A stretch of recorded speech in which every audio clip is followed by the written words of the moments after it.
So the tools you're gonna need a little pump kit. Make sure you get a little smaller diameter hose, just in case your plug size is different. I haven't been into it yet. This is a pre-screening here. So you're gonna need, I believe, a T50. Is it a hex socket? Star socket. Might be a T55. And you're gonna need like a serpentine toolkit, more like just for convenience. The space between the frame on the rear end and the plug is very narrow. Like you might have an inch or something, so you need something you can get in there and turn that plug with. Try to get one that has try to get a shorter one if you're working on the ground. That way you have more radius for your pulls and turns. You're gonna need a 10mm socket, an extension. Oh, you don't necessarily need an extension, but I got one.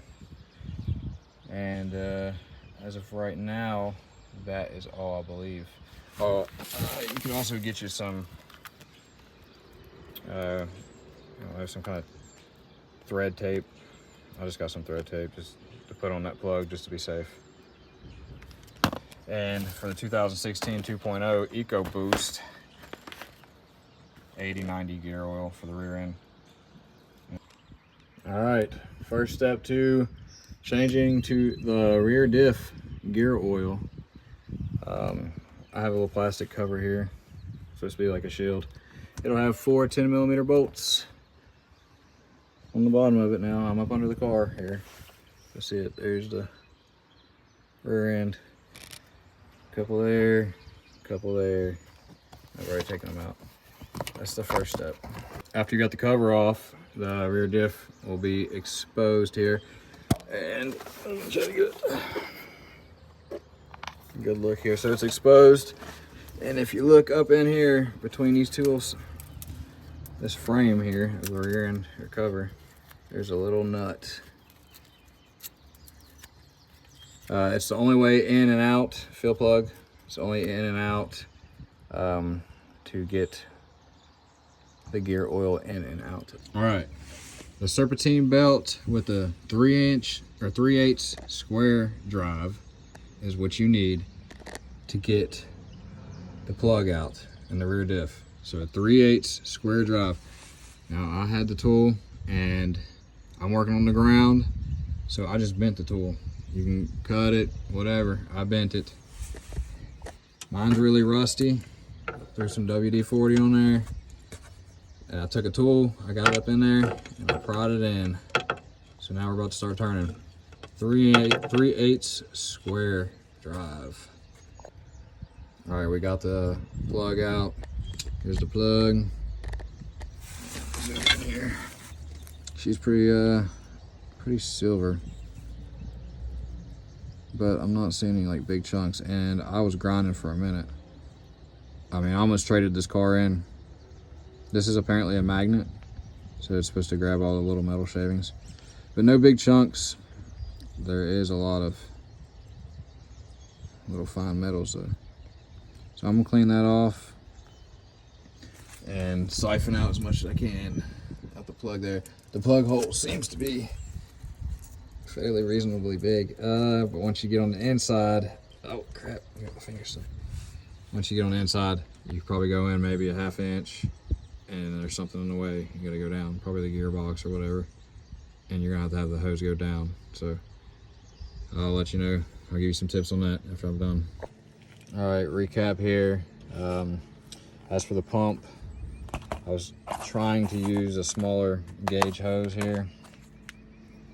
This is like a 1/4 inch in diameter, because I could get it into the bottom of the casing there through the fill plug hole fairly easy. And it just wasn't able to pull that thick gear oil out, which mine's not warm or anything like that. So I had to go with, I'd say this is at least a 1/2 inch thick, maybe 3/8 or something. I'm not really sure the size here in diameter. Anyways, I had to fight to get it down into the bottom of that transfer case hole to pump this gear oil out. But it's so thick, I had to go that route. Now I'm sure there's other methods, and pumps and stuff, and you could probably get something smaller in there. Just a heads up that the gear oil is pretty thick, and you're going to need something that can pull it through a smaller diameter hose if you're going to go that route. All right, so here's the drain plug here. I took a wire brush the threads up on it. Took a copper wire brush, and I cleaned it off too. There's the magnet there. Cleaned it off. So I'm going to take some thread tape and put on there. Now I'm just going to show this because, you know, some people, you got to start somewhere, and some people have never even dealt with thread tape or don't even know it exists really. So I'm going to go ahead and show you what you do here. So you get you some thread tape, and you're just going to wrap it around the threads here. Make sure you get that, Sam. Just go around the threads with it. I'm just going to go around one time, or I'll go around twice. And what that'll do, that'll kind of give it a good seal.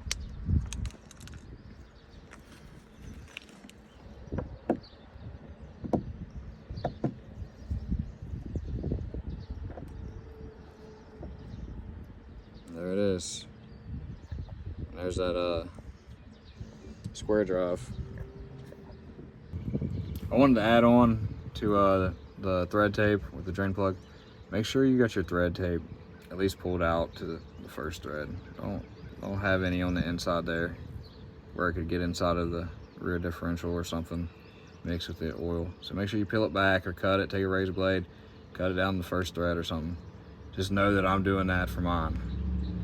I didn't want you guys throwing some thread tape on there and then getting it all mixed up in your gear oil or something that causing. All right guys, for this job, it's official. For the 2.0 2016 Ford Escape SE EcoBoost 4-wheel drive tools, you're going to need like a serpentine belt,